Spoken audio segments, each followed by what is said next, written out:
Greetings, sir, if this may concern. Christian Aguilar here, back with another movie review, and welcome to day 8 of my 31 days of horror Halloween movie reviews. That's a lot of words together. So in today's movie review, I'm going to be reviewing the 1980 film The Shining, directed by Stanley Kubrick and based off the novel by Stephen King. So this film, if you don't know already, stars Jack Nicholson, Shelley Duvall, and Danny Lloyd as the Torrance family. And this film is about Jack Torrance taking up the caretaker role for the Overlook Hotel for the winter season. So he decides to bring his family along for the ride to get them out of the house, along with having a little family time on vacation. However, when they make their way to the Overlook Hotel, things aren't what they seem to be. Slowly, the horrors burn into not only the audience, but the family as well, as Jack is slowly going crazy with his time there at the Overlook Hotel. Now, what can I say that hasn't been said about this movie already? This movie is a classic, such as, I believe, all of Kubrick's films.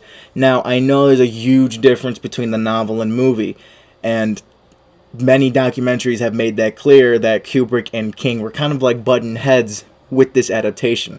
King did not like this adaptation whatsoever because he's so, connected to his books. And I'll be honest, like many of you out there, my age, I had no interest in reading the book until I saw this movie. It was because of this movie I'm like, well, now I'm kind of interested in reading the book. And to hear that there's so many differences between the two, I mean, it's worth reading and watching because I swear these are just both separate entities on their own, the movie and book. You can't really compare. The movie is masterfully done by Kubrick. I will be honest, I think Kubrick's films are always 10s out of 10s. Like, every single film he does is masterful, in my opinion. I love Stanley Kubrick. I mean, Stanley Kubrick is the god of filmmaking, in my opinion, and people will argue that, but man, I just cannot look at anyone else's filmography and just look at a film like, yeah, I enjoyed that one.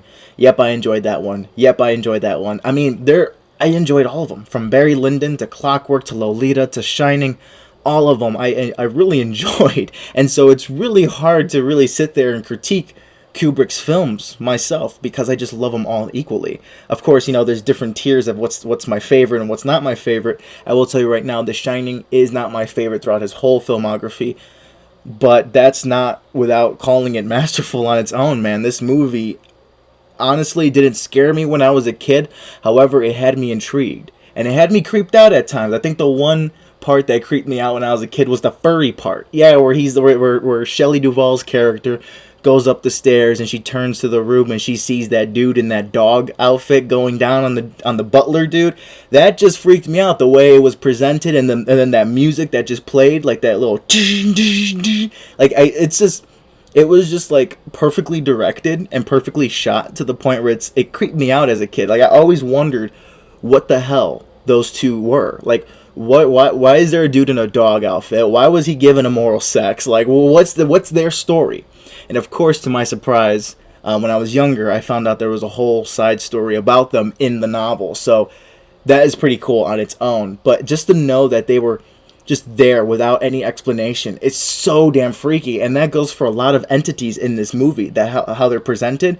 They're just there without a reason. Like, of course there's rich history at this place. Of course there's a lot that happened, but the film never really goes into it. It just focuses on the torment, the psychological torment of the Torrance family. And that is just scary within itself. Like, over time, as I got older, I can understand why this movie is horror. When I was younger, I'm like, well, there's not really that much scary stuff in it. It's a little bit creepy, but, like Matt, crazy dude running around with the axe, I can see how that's scary. But now that I'm older, all the psychological trauma that these characters go through, no one would be in this situation. They would not want to be in this situation. But this film is just so well done. All the performances in this film were top notch. I mean, like, I don't think there's a weak performance. Some people say, like, Danny Lloyd as the kid was a little annoying at times, or he was just a little too much.